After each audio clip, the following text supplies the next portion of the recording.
जय शिवराय मित्रांनो, मी सागर मदने. स्वागत आहे तुमच्या सगळ्यांचं आपल्या चॅनलवरती. आज आपण जातोय बारामती तालुक्यातल्या चौधरवाडी गावामध्ये असलेले जुने वाडे पाहण्यासाठी. या ठिकाणी 2 वाडे आहेत असं सांगण्यात येतं, जवळपास 250 वर्षापूर्वीचे. कारण त्या परिसरामध्ये खूपदा गेलेलो आहे. कारण चौधरवाडीच्याच परिसरामध्ये भगवान शंकरांचं त्या परिसरातलं एक सगळ्यात प्रसिद्ध असं सोमेश्वराचं मंदिर आहे आणि तिथून अगदी 2-4 किलोमीटर अंतरावरतीच ते गाव आहे, जिथे आपल्याला 250 वर्षापूर्वीचे जुने वाडे पाहायला मिळतील. तर चला मग व्हिडिओला सुरुवात करूयात आणि जवळपास 250 वर्षापूर्वीचे चौधरवाडी गावात असलेले जुने वाडे पाहण्यासाठी जाऊयात. चौधरवाडी हे गाव पुणे जिल्ह्यातील बारामती तालुक्यात असून सोमेश्वर नगर पासून जवळ असलेल्या सोमाया अर्थात सोमेश्वर महादेव मंदिरापासून अवघ्या 1 ते 1.5 किलोमीटर अंतरावरती आहे.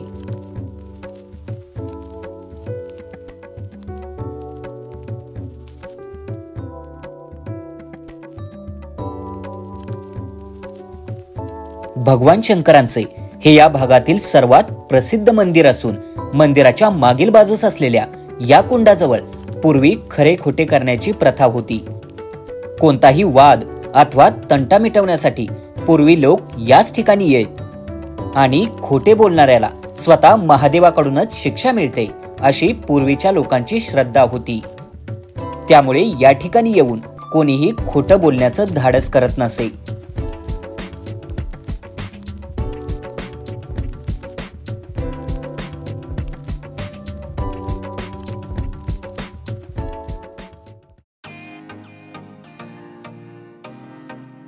सोमेश्वर महादेव मंदिरापासून अवघ्या 5 मिनिटांमध्येच आपण चौधरवाडी गावात पोहोचतो. चौधरवाडी गावामध्ये आता आपण पोहोचलेलो आहोत. खर तर बऱ्याच वर्षानंतर मी चौधरवाडी गावामध्ये आलेलो आहे. याच्या आधी एकदा आलो होतो, ज्या वेळेला कॉलेजला होतो, ग्रॅज्युएशनला. त्यावेळी आमच्या कॉलेजचा जो एनएसएसचा कॅम्प असायचा ना, तो याच गावामध्ये असायचा. खर तर मला माहित नव्हतं की या गावामध्ये सुद्धा जुन्या काळातले म्हणजे जवळपास 250 वर्षापूर्वीचे जुने वाडे आहेत. कारण माझ्या डाव्या बाजूला जी शाळा दिसते, ज्या वेळेला आमचा एनएसएसचा कॅम्प आला होता ना, त्यावेळेला या शाळेमध्येच आमचा मुक्काम असायचा सगळ्या विद्यार्थ्यांचा. आणि आता ज्या ठिकाणी मी उभा आहे, हनुमानाचं मंदिर आहे आणि या मंदिराच्याच समोरचं जे सभागृह आहे किंवा सभा मंडप आहे, या ठिकाणी सगळ्या कॉलेजच्या ऍक्टिव्हिटीज व्हायच्या. आता सध्या इकडे कॅम्प येत नाही वाटतं, माहित नाहीये. पण इथून जवळच म्हणजे या मंदिराच्या पलीकडच्या बाजूलाच एक जुन्या काळातला वाडा आहे. विशेष म्हणजे मी त्यावेळेला कॅम्पला इथे आलेलो असताना देखील मला हे खरंच माहित नव्हतं की या गावामध्ये सुद्धा जुन्या काळातले वाडे आहेत. कारण कदाचित त्यावेळेला तेवढी इतिहासाची आवड नव्हती, ज्यामुळे ती इतिहासाकडे पाहण्याची ती दृष्टी नव्हती की जुन्या काळातले वाडे, शिवाजी महाराज किंवा त्यांच्यानंतरचा जो इतिहास आहे तो तेवढी जाणून घेण्याची उत्सुकता नव्हती. त्यामुळे कदाचित त्यावेळी पाहिले नसेल. पण आता आपण याच वाड्यांची माहिती घेणार आहोत. शक्य जर झालं तर इथले जे काही स्थानिक ग्रामस्थ आहेत, जर कोणी भेटलं तर त्यांच्यासोबत चर्चा करणार आहोत आणि इतिहास देखील काय आहे ते जाणून घेण्याचा प्रयत्न करणार आहोत. चौधरवाडी गावात असलेला हा भापकर घराण्याचा जवळपास 250 वर्षापूर्वीचा जुना वाडा सध्या मात्र अखेरच्या घटका मोजत आहे. वाड्याला 4ही बाजूनी भक्कम तटबंदी असून या तटबंदीवर असंख्य बुरुज देखील आहेत. सध्या जरी हे जुने बांधकाम उद्ध्वस्त अवस्थेत असलं तरीही मागच्या साधारणतः 100 वर्षांपूर्वी या ठिकाणी असंख्य लोकांची लोकवस्ती होती. चौधरवाडी गावामध्ये आपल्याला जुन्या काळातले 2 वाडे पाहायला मिळतात. त्यापैकी आत्ता माझ्या पाठीमागे जो वाडा आहे ना, तो आहे भापकरांचा वाडा. त्याचंही प्रवेशद्वार वगैरे आपल्याला दिसतंय. आणि समोरच्या बाजूला जर पाहिलं ना तर आपल्याला 4 बुरुज पाहायला मिळतात आणि असेच काही बुरुज मागच्या बाजूला देखील होते. वाड्यातल्या आतमध्ये आता जुन्या काळातल्या दगडी बांधकामाचं काही अवशेष शिल्लक आहे, पण सागवानी लाकडाचं जे जुनं बांधकाम होतं ते मात्र पूर्ण नष्ट झालेलं आहे. पण आत्ता वाड्यामध्ये काय काय आहे ते मी तुम्हाला आता आतमध्ये जाऊन दाखवणार आहे. त्या अगोदर तुम्ही हे कमान वगैरे पाहू शकता. या बाजूला बुरुज वगैरे आहे. बुरुजांची मोठ्या प्रमाणात आता पडझड वगैरे झालेली आहे. पण जुन्या काळात ते बांधकाम कसं असेल याचं आपण कल्पना नक्कीच करू शकतो. एवढं थोडंफार बांधकाम आपल्याला शिल्लक असल्याचं पाहायला मिळतंय.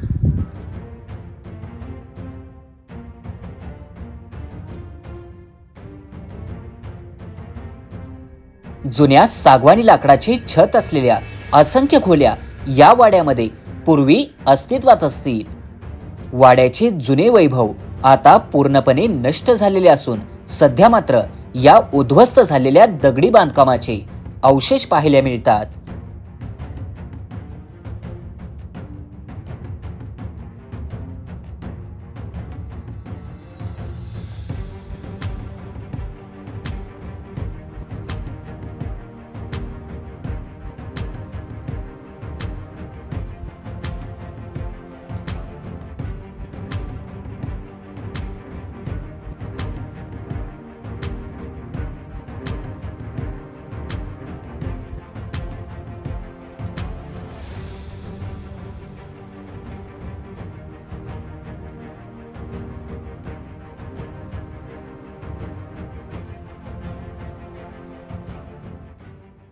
या वाड्याची सध्याची अवस्था मात्र फार भयानक आहे. तुम्ही जर पाहिलं ना तर सगळं झाडं झुडपं वाढलेली आहेत, म्हणजे आता वाढलेली आहेत. पण जी मागच्या बाजूची तटबंदी आहे, म्हणजे चारही बाजूची जी भिंत आहे ती काही अंशी आजही आपल्याला शाबूत असल्याचं पाहायला मिळतं आहे. म्हणजे त्याच्यावरच्या देवळ्या वगैरे तुम्हाला पाहायला मिळत असतील. पाहू शकता ज्या प्रवेशद्वारातून आपण आतमध्ये आलो ते प्रवेशद्वारसुद्धा काही अंशी आत्ताही शाबूत आहे. आणि मध्ये मध्ये बांधकामाचं बरंच अवशेष दिसतंय, तुम्ही बघू शकता. हे पाया वगैरे दगडी पाया आपल्याला दिसतंय. पण त्याच्यावरचं जे काही बांधकाम आहे ते सगळं आता उद्ध्वस्त झालेलं आहे.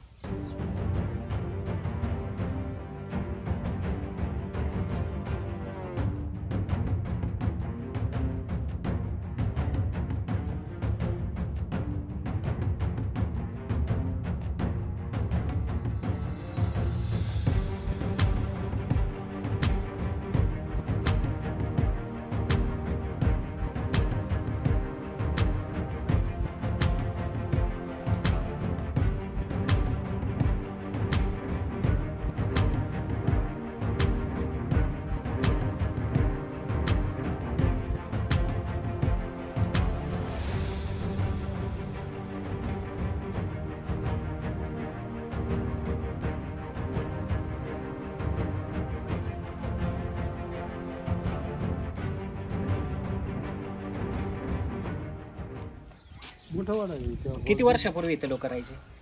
मला कळत नाही तेव्हापासून म्हणजे माझं तुमच्या आता 60 वर्ष झाले. म्हणजे तुमच्या वडिलांच्या वगैरे काळात राहत असतील. वडिलांच्या काळात 13 घरं होती आतमध्ये वाड्याची. आतमध्ये 13 घरी होती. काय ही जागोजागी असेल. पुन्हा आता वाडा जुन्या काळातला पण भरपूर मोठा वाडा आहे. आणि इथं आणखी एक पवारांचा वाडा आहे. इथं पाडे आतमध्ये. तो कोणाचा वाडा आहे? पवारांचा आहे. तो पवारांचा नाही, हा बापकरांचा. चौधरवाडी गावात असलेला हा दुसरा वाडा पवार घराण्याचा असल्याची माहिती मिळाली. या वाड्याची अवस्था देखील अतिशय वाईट असून सध्या हा वाडा देखील अखेरच्या घटका मोजताना दिसतोय.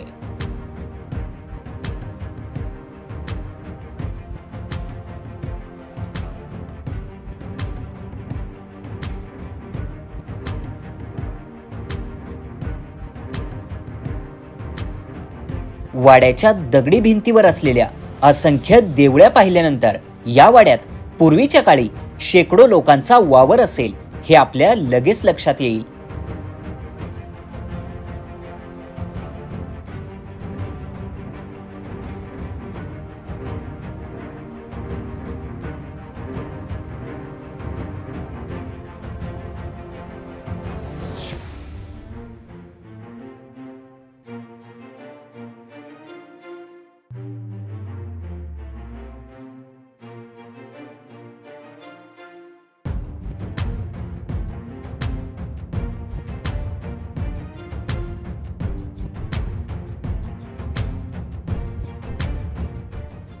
चौधरवाडी गावामध्ये आपल्याला जे 2 वाडे पाहायला मिळतात ना, त्यापैकी एक वाडा भापकरांचा आहे जो जरासा मोठा आहे. आणि आत्ता आपण ज्या ठिकाणी आहोत तो पवारांचा वाडा आहे. पाठीमागे या वाड्याचं जे मुख्य प्रवेशद्वार आहे ते आपल्याला दिसतंय. तुम्ही बघू शकता दोन्ही बाजूला दगडी बांधकाम आणि मधून वाड्याच्या आतमध्ये येण्यासाठी रचना आहे. अशा वाड्याच्या भिंती अजूनही आपल्याला शाबूत दिसत आहेत. हे बांधकामाचं काही अवशेष वगैरे दिसून येत आहे. आणि म्हणजे इथलं बहुतांश बांधकामाची पडझड झालेली आहे. पण तुम्ही बघू शकता या तटबंदीवरती म्हणजे भिंतींवरती देवळ्या वगैरे आपल्याला पाहायला मिळत आहेत. आणि अजूनही त्या देवळ्या फार व्यवस्थित आपल्याला दिसून येत आहेत. बघू शकता हे खाली बांधकामाचं काही अवशेष आपल्याला दिसून येईल. हे मध्ये देखील आपल्याला चौथरासारखं दगडी बांधकाम दिसतंय. आणि मागच्या बाजूला देखील अशी तटबंदी आणि जुन्या काळातलं दगडी बांधकाम दिसून येत आहे.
चौधरवाडी गावातले दोन्ही वाडे आपण पाहिले.